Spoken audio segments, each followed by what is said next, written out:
मला वाटतं इतरांच्या आनंदात आपल्याला आनंद वाटायला हवा, इतरांच्या दुःखात आपल्याला दुःख वाटायला हवं. आणि मुळात आपण माणसं आहोत, आपण एकमेकांपेक्षा वेगळे आहोत. परमेश्वरानं आपल्याला विचार करण्याचं सामर्थ्य दिलं, आपल्याला हसण्याची ताकद दिली, दुःखात सहभागी होण्याची क्षमता दिली. 4 कोटी वर्ष, मी परवा एक पुस्तक वाचत होतो, साने गुरुजींनी त्याचा अनुवाद केलाय, मानवजातीची कथा. 4 कोटी वर्ष लागली माकडापासून माणूस तयार व्हायला. लाखो वर्ष लागली त्याला ताट चालायला, तो असा वाकत चालायचा. त्याच्यानंतर हजारो वर्षानंतर त्याला वेगवेगळ्या धातूंचा शोध लागला. लाखो वर्ष उलटल्यानंतर त्याला हातात दगड उचलून फेकता येतो हे कळायला त्याला कितीतरी हजारो वर्ष गेली. आणि ज्या दिवशी माणसाला कळालं ना फेकता येतंय, त्या दिवशीपासून ते फक्त फेकायचाच विचार करायला लागला.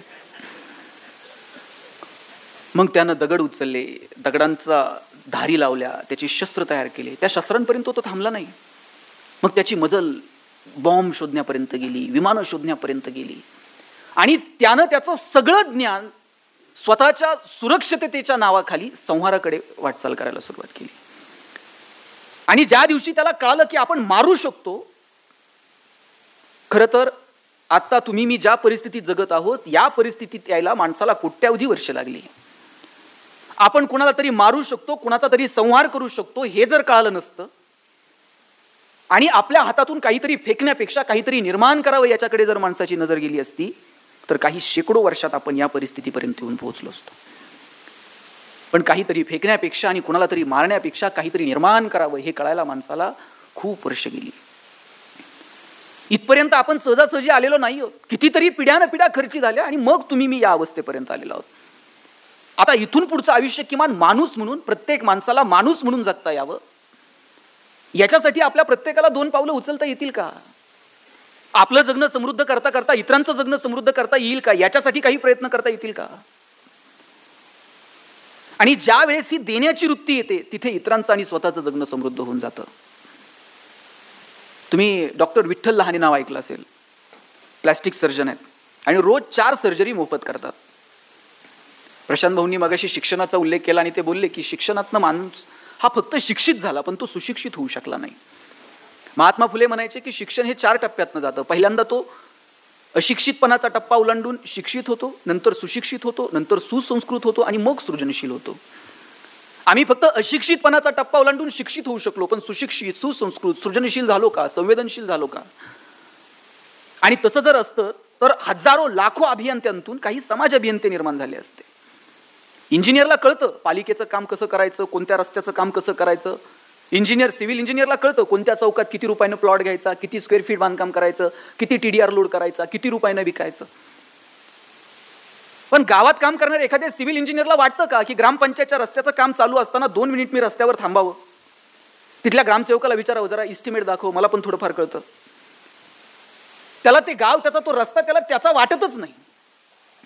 डॉक्टर झाल्यानंतर मला कळतं की कोणत्या चौकात हॉस्पिटल टाकलं म्हणजे चालेल, प्रति बेड मी किती रुपये खर्च करायला हवा, कोणत्या बँकेचं कर्ज घ्यायला हवं, कर्ज परत जावं याच्यासाठी काय स्ट्रॅटेजीज करायला हव्यात. गरज नसताना पेशंटला ऍडमिट करतंय, गरज नसताना सलाईन लावतंय. नॉर्मल डिलिव्हरी असेल तर मी नगरच्या डॉक्टरांविषयी बोलत नाही, मला परत पुण्याला जायचं नाही तर परत इथंच तुम्ही ऍडमिट कराल. म्हणजे या एज्युकेशन सिस्टीम मधनं डॉक्टर तयार झाले पण समाजाची नाडी कळेल असे मोजके डॉक्टर पाहायला मिळाले. अभियंते तयार झाले पण समाज अभियंते किती. आणि मग हे शिक्षण व्यवस्थेचं अपयश नाही का? आमच्या पोरांना प्रश्न पडत नाहीत का? आमच्या पोरांमध्ये राष्ट्रप्रेम, समाजहित या संकल्पना फक्त मार्कांपुरत्याच मर्यादित आहेत का? मूल्य शिक्षणासारखा विषय फक्त मार्कांसाठीच मर्यादित आहे का? पर्यावरणासारखा विषय हा फक्त प्रोजेक्ट पुरताच मर्यादित आहे का? आम्ही या सगळ्या व्यवस्थेतनं पोरांचं जगणं समृद्ध व्हावं, समाज समृद्ध व्हावा याच्यासाठी नेमकं पुढच्या पिढीच्या समोर काय ठेवत आहोत मला वाटतं याचं आत्मपरीक्षण होणं गरजेचं आहे. आणि जोपर्यंत आम्ही मार्कांसाठी धावणारी पोरं आमची शिक्षण व्यवस्था फक्त आणि फक्त त्या उदरनिर्वाहापर्यंत नेऊन जोडली आणि त्याचे अतिशय वाईट परिणाम येणाऱ्या काळात आपल्याला भोगावे लागणार आहेत. मी डॉक्टर विठ्ठल लहानेंचं नाव सांगत होतो. प्लॅस्टिक सर्जन आहेत आणि रोज 4 सर्जरी मोफत करतात. डॉक्टरांची आणि माझी एका सोलापूरच्या एका विवाह सोहळ्यात भेट झाली होती. तिथे त्यांचं भाषण ऐकलं. ते सांगत होते की मी रोज 4 सर्जरी मोफत करतो, पण लहान असताना एकदा माझी आई मला म्हटली होती शेजारच्या मावशीची साडी घेऊन ये. मी शेजारच्या मावशीची साडी आणली आणि आईला आणून दिली. आईनं 4 दिवसांनी घडी घालून धुवून दिली आणि सांगितलं नेऊन दे. मी नेऊन दिली.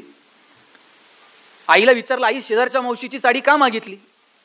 आई म्हटली, लग्नाला जायचं होतं आणि लग्नाला घालून जावी अशी एकही साडी माझ्याकडे नव्हती, म्हणून शेजारच्या मावशीची आणली. टचकन डोळ्यात पाणी आलं की आपल्या आईकडे लग्नाला घालून जावी अशी एकही साडी नसावी. मोठं व्हायचं, खूप पैसे कमवायचे, आईला रोज नवीन साडी घालता आली पाहिजे. डॉक्टर झालो, पैसे मिळायला लागले. आज माझी आई रोज नवी साडी घालू शकते. पण एक दिवशी रस्त्यानं जाताना एक मुलगी पाहिली, तिचे 2 ओठ फाटलेले होते. तिचं लग्न जमत नव्हतं. तिचं लग्न जमत नाही हे दुःख त्या मुलीला विचारण्यापेक्षा तिच्या बापाला किंवा भावाला विचारावं. मी त्या मुलीला हॉस्पिटलला बोलवलं आणि सांगितलं, तुझ्या वडिलांना पाठवून दे, आपण सर्जरी करू. दुसऱ्या दिवशी वडील आणि भाऊ आले आणि सांगितलं, प्लॅस्टिक सर्जरी करूयात. वडील म्हटले, एवढे पैसे नाहीत साहेब, हे सर्जरी बिर्जरी नटनट्यांची कामं, आमच्याकडे कुठून आले एवढे पैसे?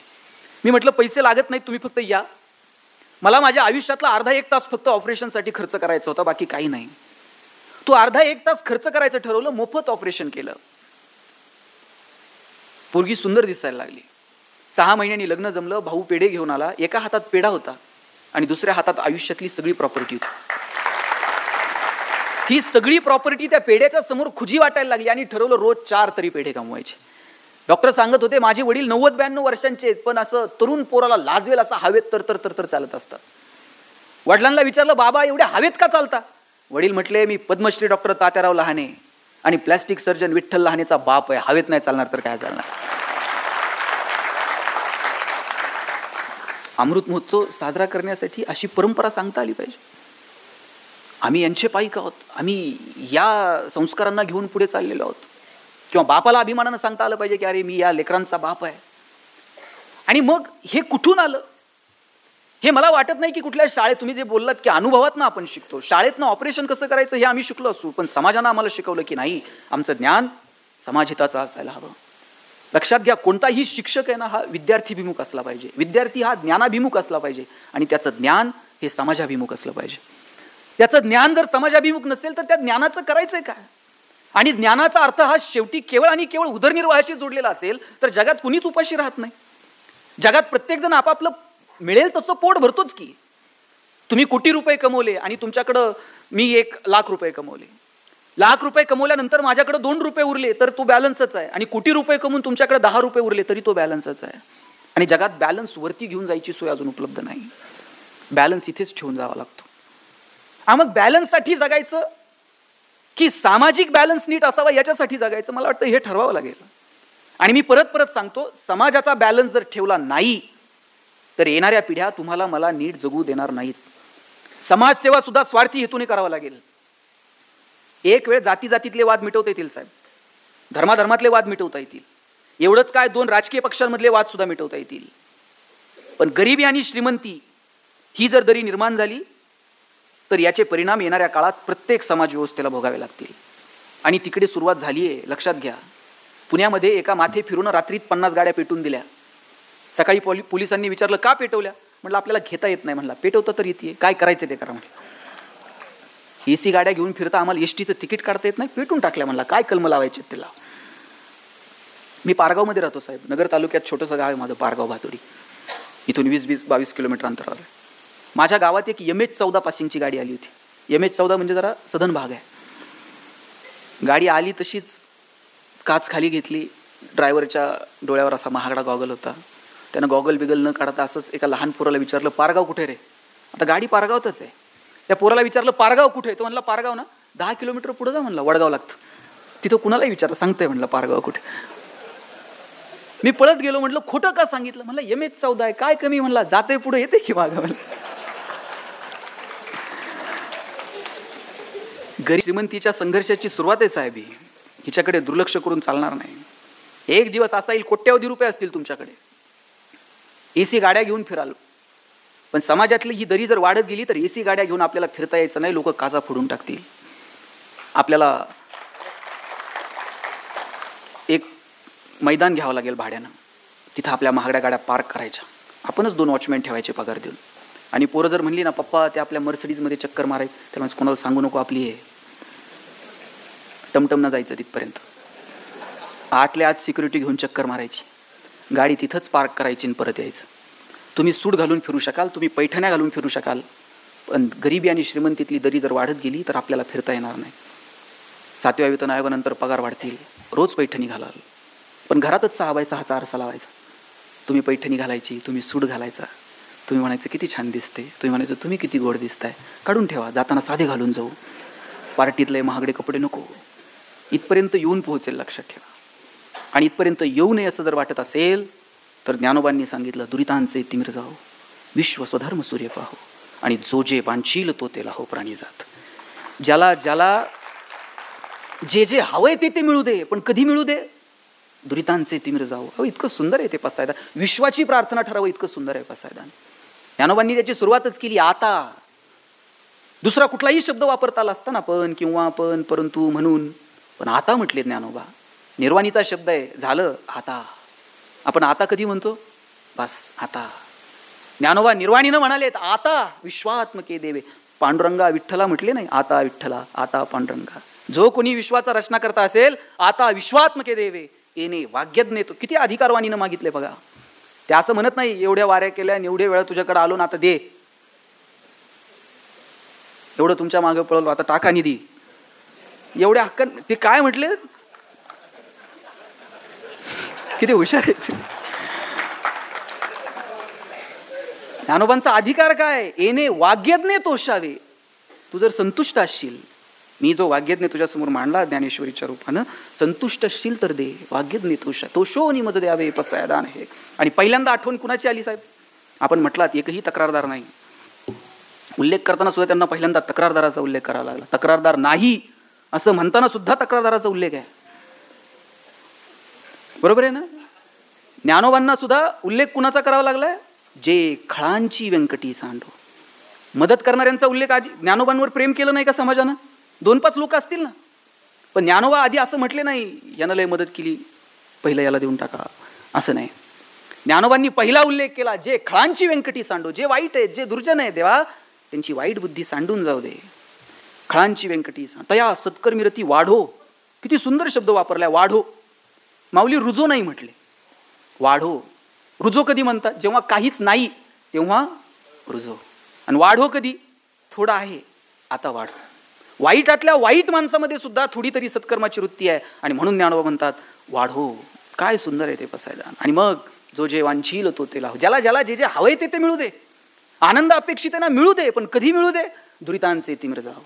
देवा अगोदर पाप अंधकार दूर होऊ दे. आणि हे पाप आणि अंधकार दूर करण्याची ताकद तुमच्या व्यवस्थेत आहे का? तुमच्या शिक्षण व्यवस्थेत आहे का? तुमच्या संस्कारांमध्ये आहे का? तुमच्या मूल्यांमध्ये आहे का? मला वाटतं हे स्वतःला विचारावं. आमची सगळी शिक्षण व्यवस्था जर आम्हाला मार्कांच्या पाठीमागे धावायला लावणार असेल, साहेब गुणवंत विद्यार्थ्यांचे सत्कार होतात हल्ली, हजार विद्यार्थ्यांचे सत्कार, प्रत्येक पक्ष वेगवेगळे सत्कार करतो. ते महिनाभर पोरं फक्त कधी बाण, कधी कमळ, कधी घड्याळ, कधी पण असलं घेऊन फिरत असतात. ते सर्टिफिकेटवर असतेच की कोपऱ्यात. आणि ते इतके तेच गुणवंतांचे सत्कार आहेत ना. आणि त्यात मी एका सत्काराला गेलो होतो, तिथं असे 90च्या पुढच्या 3 रांगा होत्या. 80 ते 90 मध्ये 10-20 रांगा होत्या. आणि 60-70 वाल्यांच्या 50 रांगा होत्या. आता ज्यांना 90 पेक्षा जास्त आहेत ना, ते अशा आयटीत बसले होते राजू शेठ, एकदम खुश, आपण 90च्या पुढे आहोत. 80 ते 90 मधले एकदम टेन्शनमध्ये होते. म्हणजे त्यांच्या विचाराची अवस्था नेमकी युती होईल का, इकडे जाऊ का, अशी जी दोलायमान अवस्था आहे ना, नेमकं इकडं, अशा अवस्थेत ते 80 ते 90 मधले होते. आणि मागे जे 60-70 वाल्या 50 रांगा होत्या ना साहेब, ते 90 वाल्यांपेक्षाही खुश होते. त्यांनी व्हायचंय ते होऊ द्या, आता काहीच आपल्या हातात होते, अजून महिनाभर तर काही कळत नाही. ते शेवटची जी रांग होती ते खुश होते. 80 ते 90 मधले टेन्शन मध्ये आणि 90च्या पुढचे खुश. आता 80 ते 90 मधले जे पालक होते त्यांना म्हटलं, तुम्ही काय एवढे नाराज आहात? ते म्हणले, पोरानं पार मथुरा पाण्यात घातली. म्हटलं काय केलं? म्हणजे त्याला महिनाभर आधी सांगत होतो, जरा जास्त अभ्यास कर, जास्त अभ्यास कर. आता 90च्या रांगेत बसलं असतं की नाही. म्हटलं केलं काय? म्हटलं काय करणार, मार्क नाही पडले हो नीट. म्हटलं किती काय? म्हणजे काय सांगायसारखे सुद्धा नाही. म्हटलं काय तर आकडा असेल. म्हटलं ते 89 पॉईंट समथिंग काहीतरी आहेत त्याला. आता त्या मुलाला 89% मार्क पडले, याचा आनंद पालकांना नाही, पण 90 मिळू शकले नाही त्याचं मात्र दुःख आहे. मग मी दोघा नवरा बायकोला विचारलं, तुम्हाला 10वीत किती होते? मुळे साहेब, आश्चर्य असे, दोघा नवरा बायकोंच्या मार्काची बेरीज केली तरी 90 होत नव्हती.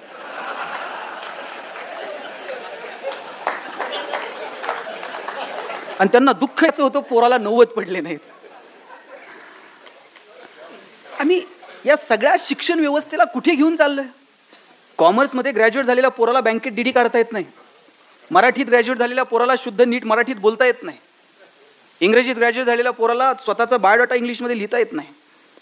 कुठे घेऊन चाललोय आम्ही या सगळ्या व्यवस्थेला? नॉस्कॉम कमिटीचा रिपोर्ट होता, in future 75% engineers will be permanently unemployed, 90% plain graduates will be permanently unemployed. नोकऱ्याच मिळणार नाहीत. 90% प्लेन ग्रॅज्युएट, इंजिनियर्स 75% नोकऱ्याच नाहीत. का नाहीत? ते आम्ही शिकलो नाही. आम्ही फक्त आणि फक्त मार्कांच्या पाठीमागे धावत राहिलो. मार्क कसे मिळतील? समाजात नवीन नवीन काय घडतंय? जपान उद्ध्वस्त झालं पण परत ताटमानेने उभं राहिलं. कुणाच्या जोरावर राहिलं? तिथल्या लिंबू टिंबू पोरांच्या जोरावर जपान उभं राहिलं. दुबईमध्ये काय होतं? तेलाचे पैसे होते पण proper utilisation of the resources. आज काय? जगातला सगळ्यात बिझिएस्ट एअरपोर्ट दुबईचा आहे, जगातला सगळ्यात प्रॉफिएस्ट मॉल दुबईचा आहे. आम्ही आमच्या पोरांना मोठी स्वप्न दाखवली नाही, त्यांना त्यांच्या जगण्याची कला शिकवली नाही.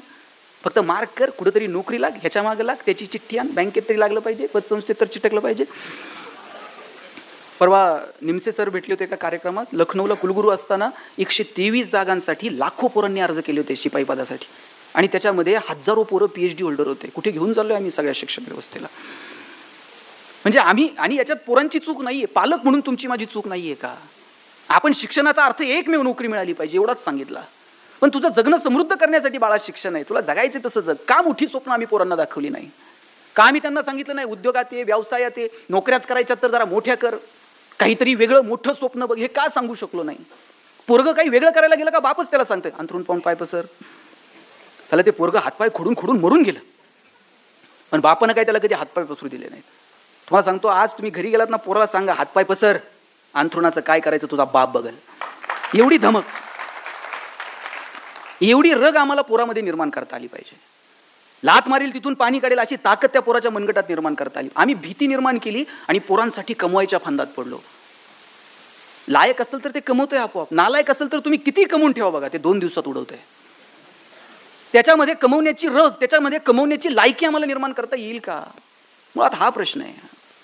म्हणून त्या दृष्टीने आम्ही काही मुलांना दिलंय का? नोकरी नोकरी नोकरी. ते एक बाग आहे, त्या बागेत 1 क्लर्कची जागा भरायची होती, तर 1000 पोरांनी ॲप्लिकेशन केलं. आता एकच जागा आहे, एकाच पोराला नोकरी मिळणार आहे. एकाला अपॉइंटमेंट लेटर साईन करून मिळणार. त्यावेळेस बागेतला शिपाई पळत आला, म्हटलं साहेब याला नोकरी देऊ नका. म्हणे का? बागेत जे गोरीला माकड होतं ते मेलंय म्हटले. आता गोरीला नाही तर लोक कशी येणार? लोक नाही तर पगार करायचा कशात? काही करा पण याला नोकरी देऊ नका. स्वाभिमान शून्य पिढी जन्माला घातली. त्या पोरानं बागेतल्या मॅनेजरचे पाय पकडले, म्हटलं साहेब तोंडात आलेला घास काढू नका, पडेल ते काम करेल पण नोकरी तेवढी द्या. साहेब म्हणले रडू नको. पोरगं म्हणलं लग्न होईपर्यंत तरी द्या, परत सोडून टाक. साहेब म्हटले तुला नोकरी क्लर्कची देतो, फॅसिलिटीज क्लर्कच्या मिळतील, पगार क्लर्कचा मिळेल, पण जोपर्यंत बागेत गोरीला येत नाही तोपर्यंत काम मात्र गोरीलाचं करावं लागेल. त्यांना पगार आहे ना, मग गोरीला तर गोरीला. रोज यायचा, गोरीलाचे कपडे घालायचा आणि पिंजऱ्यात जाऊन उभं राहायचा. लोक यायची, शेंगा बिंगा खायला घालायची. म्हणला मजा आहे, पगार पण चालू आहे, डेली अलाउन्स पण सुरू आहे. म्हटलं एक दिवशी कॉलेजच्या पोरापुरींची ट्रिप आली आणि कॉलेजच्या मुला मुलींकडे बघून हे जोर जोरात उड्या मारायला लागला आणि उड्या मारता मारता चुकून वाघाच्या पिंजऱ्यात जाऊन पडलं. आता वाघाच्या पिंजऱ्यात पडल्यावर म्हटलं नोकरी गेली तरी चालती, जीव वाचला पाहिजे. जीव वाचावा म्हणून जीवाच्या आकांतानं ओरडायला लागला, वाचवा. याच्या आवाजानं झोपलेला वाघ जागा झाला. याच्या अंगावर धावून आला आणि हातावर हात ठेवून म्हणला ओरडू नको, नाही तर दोघांची नोकरी जाईल.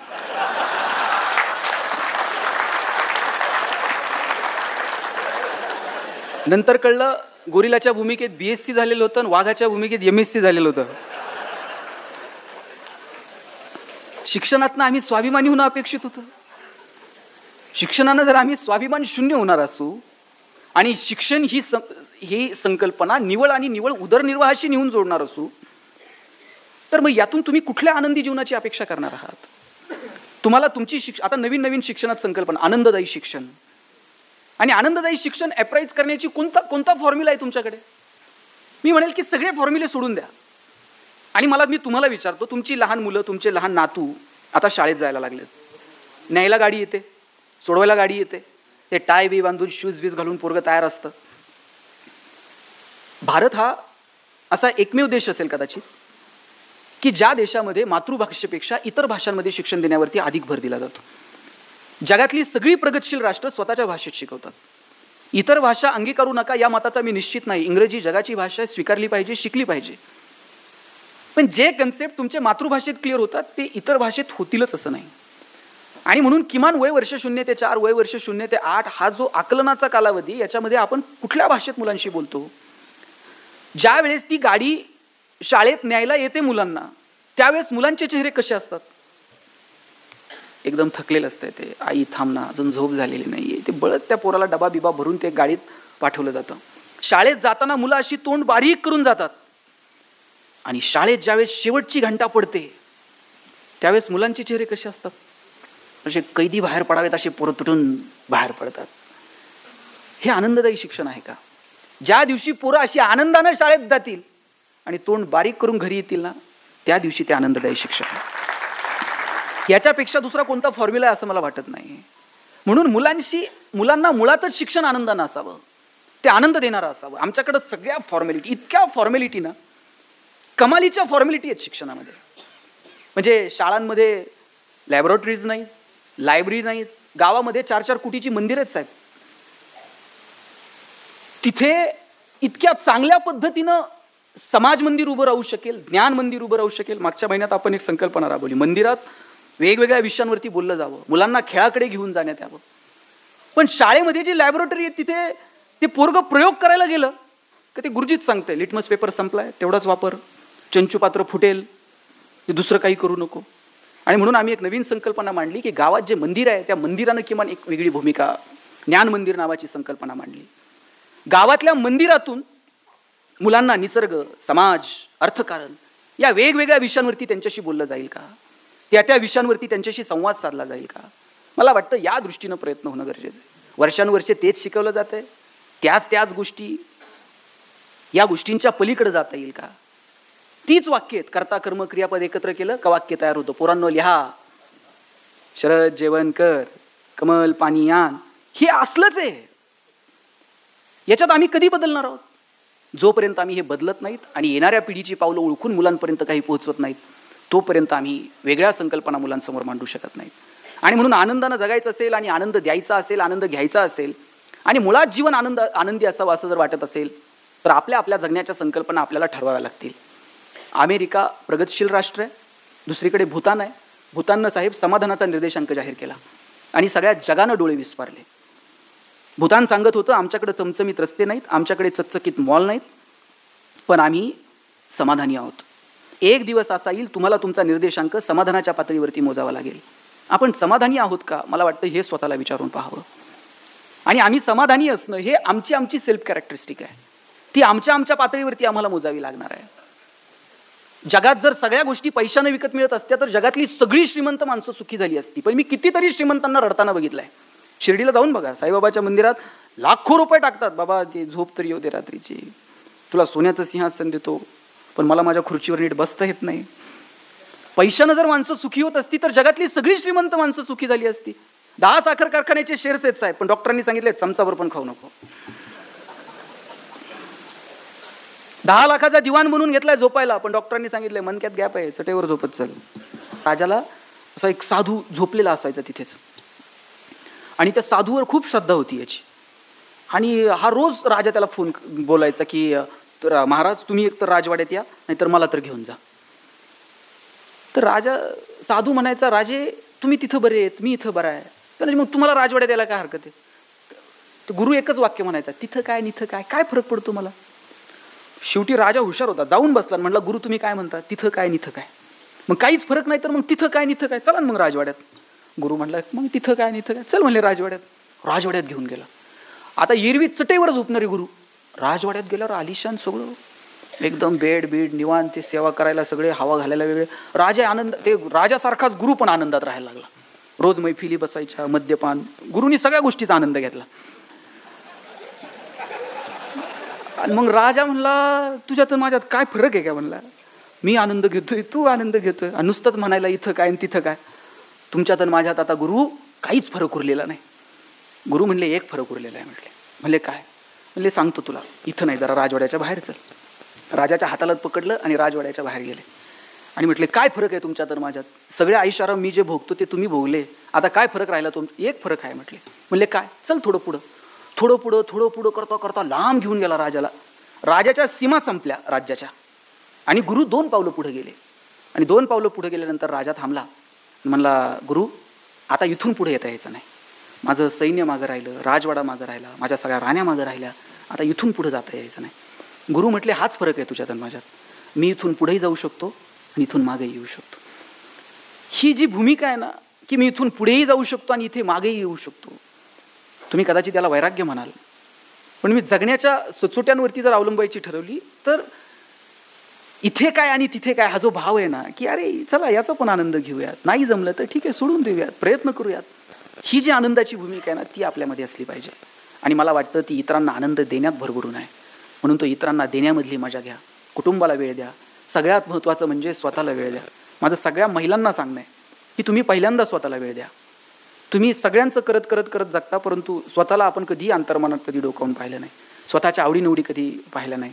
तुम्ही ते येईपर्यंत जेवायला थांबता की नाही? म्हणजे पुण्यात थांबतात, नगरचं काय मला माहीत नाही. मी हेच सांगणार आहे की इथून पुढे थांबू नका. ते पार तिकडं धाब्यावर दणकून हाणून येतंय, करगुटात तुटूस्तोवर जेवतंय, ते घरी आल्यावर 2 घास खायचं नाटक करतंय आणि तुम्ही म्हणणार ते आल्यानंतर मी जेवणार. काय गरज आहे? ते आल्यानंतर तुमचं लय प्रेम आहे तर 2 भाकरी थापून द्या, परंतु तुम्ही तुमच्यासाठी कधीतरी वेळ द्या, तुम्ही स्वतःकडे कधीतरी वेळ द्या. जगातली सगळ्यात महत्त्वाची व्यक्ती जर कोण असेल ना तुमच्या दृष्टीने तर तुम्ही स्वतः आहात. तुम्ही सोडून तुमच्या दृष्टीने इतर कोणतीच व्यक्ती महत्त्वाची नाही. म्हणून पहिल्यांदा आपण आपल्या अंतर्मनात डोकावून पाहावं. आपलं जगणं समृद्ध करता करता आपल्याला इतरांचं जगणं समृद्ध करण्याचे मार्ग सापडायला लागतील. म्हणून अंतर्मनात डोकावून बघा, मस्त जगा, आनंदी राहा, छोट्या छोट्या गोष्टींचा आनंद घ्यायला शिका. साहेब लोढा साहेब, मी पाहिलं तुमची सगळी एका छोट्याशा याच्यात तुम्ही संस्था उभी केली, पण किती आनंद होता, चेहऱ्यावर किती आनंद दिसत होता त्या फोटोमध्ये, होता की नाही? सगळ्यांच्या काही नव्हतं, साध्या एवढ्याशा ह्याच्यात तुम्ही पतसंस्था सुरू केली, पण आनंद काय होता, त्या मिशन काय चोरा होता त्या सगळा. पैसे नव्हते पण आनंद भरपूर होता.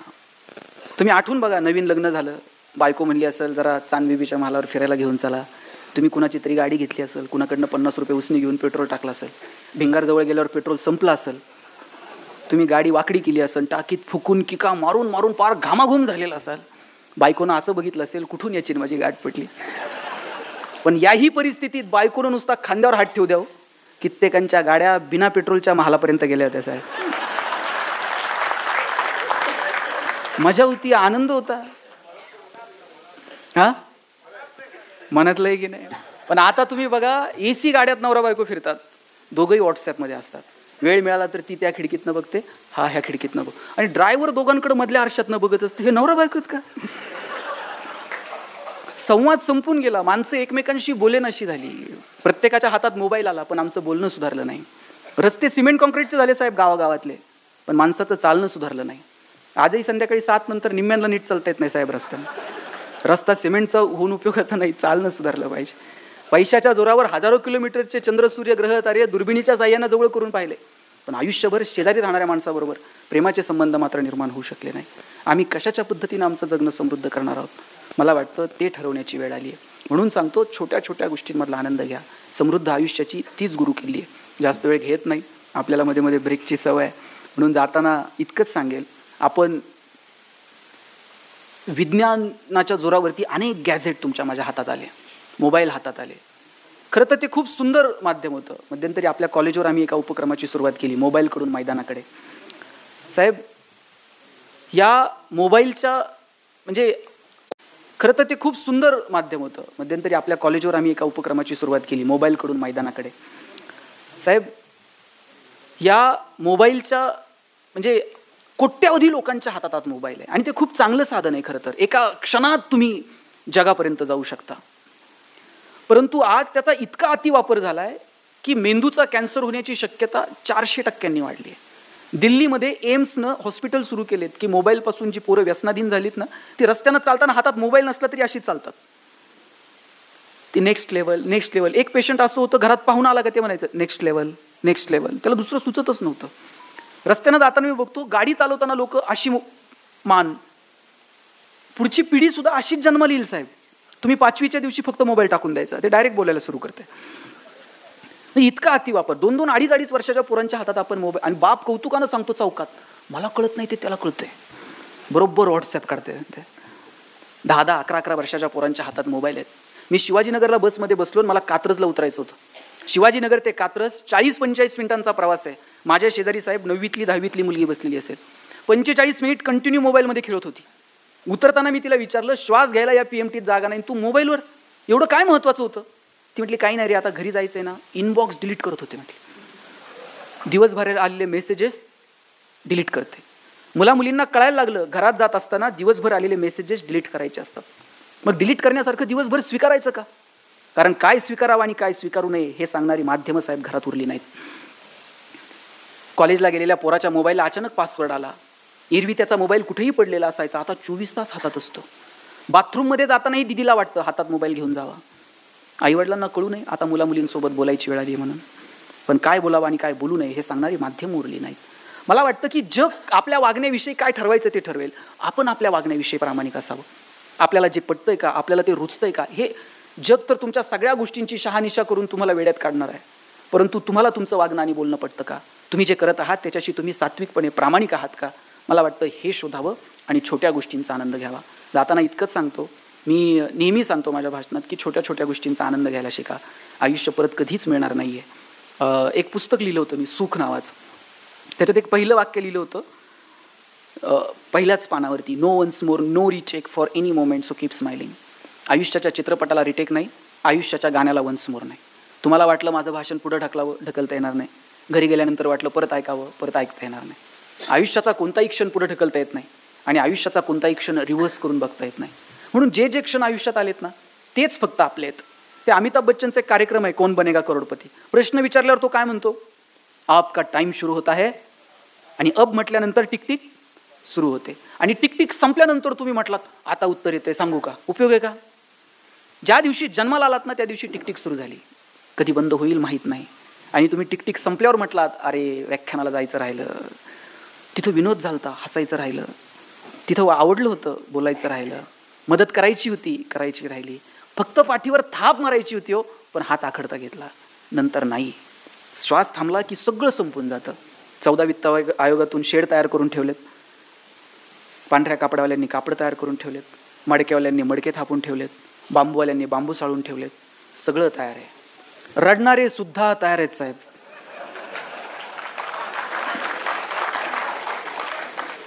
सगळं तयार आहे. श्वास थांबल्यानंतर जगता येत नाही आणि नंतर नाव सुद्धा उरत नाही हो. ज्यांनी कामं केली त्यांची नावं उभी राहिली, त्यांच्या नावांनी व्याख्यानमाला तयार झाल्या. आपण जर तसं कर्तृत्व केलं तर आपलं नाव, नाहीतर मृत्यूनंतर 1 मिनिट सुद्धा नाव उरत. लोक विचारतात बॉडी कुठपर्यंत आली म्हणतात. बॉडी नावाचं रूपांतर बॉडीमध्ये होऊन जातं.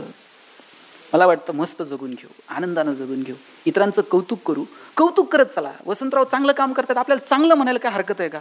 आयतं यायचंय, बसायचंय, खुर्ची विरची रिलून करतंय 5-6 वर्ष, चांगलं करतंय म्हणून जाता काय वसंतराव काय व्याख्यान, रूप येईन पुढच्या वर्षी आणखी जाऊ म्हण. ते जरा थोडेसे अजून 2-4 खुर्च्या होत्या पाहिजे होत्या, 2-4 लोकांना उभं राहायला लागलं. ते म्हणते हे करू का नको करू पुढच्या वेळेस परत.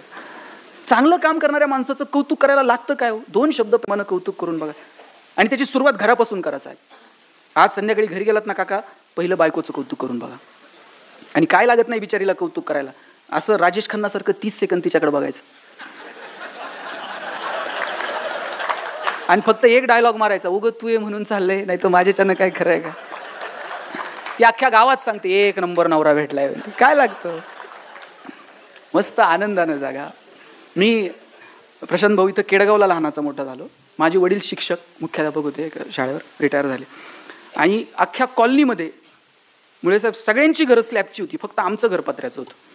आणि मी माझ्या आईला म्हणायचो, आई सगळ्यांची घरं स्लॅबची ना आपलंच पत्र्याचं का? आई म्हणायची नशिबान आहे शिक्षकाच्या घरात जन्माला आला. आणि माझे वडील ज्या शाळेवर शिक्षक होते तिथं तुमचे वडील अध्यक्ष होते काही काळ. आणि वडील माझी आई सांगायची की शिक्षकाच्या घरात जन्माला आला, नशिबान आहेस, पत्र्याच्या घरात लहानाचा. मी म्हणायचो काय शासनाचा GR आहे का शिक्षकांनी स्लॅबची घरं बांधायची नाही? ती म्हणायची कार्ट्या नशिबान आहेस, पत्र्याच्या घरात जन्माला आला. मी म्हणायचो का? ती म्हणायची बघ, घर गरम व्हायला लागलं का तुला कळतं उन्हाळा सुरू झालाय, घर गळायला लागलं का तुला कळतं पावसाळा सुरू झालाय. शेजारच्या स्लॅबच्या घरात उन्हाळा कळत नाही, पावसाळा कळत नाही. खास ऋतूंची ओळख व्हावी म्हणून भूगोल शिकवणाऱ्या तुझ्या बापानं असलं मॉडेल उभं केलं. मजा होती हो. पैसे नव्हते पण निव्वळ आनंद होता. वडील 1 चॉकलेट आणायचे आणि माझ्या बहिणीच्या हातात द्यायचे, म्हणायचे कावेरी गणेशाने तू अर्धा करून खा. वडिलांनी कायम एकच चॉकलेट आणलं आणि तिच्या हातात दिलं. ताई चॉकलेटचे 2 भाग करायची, एक मोठा आणि एक छोटा. ताई चॉकलेटचा मोठा भाग मला द्यायची आणि छोटा स्वतःला ठेवायची. चॉकलेट छोटं होतं पण आभाळा एवढा संस्कार करून गेलं.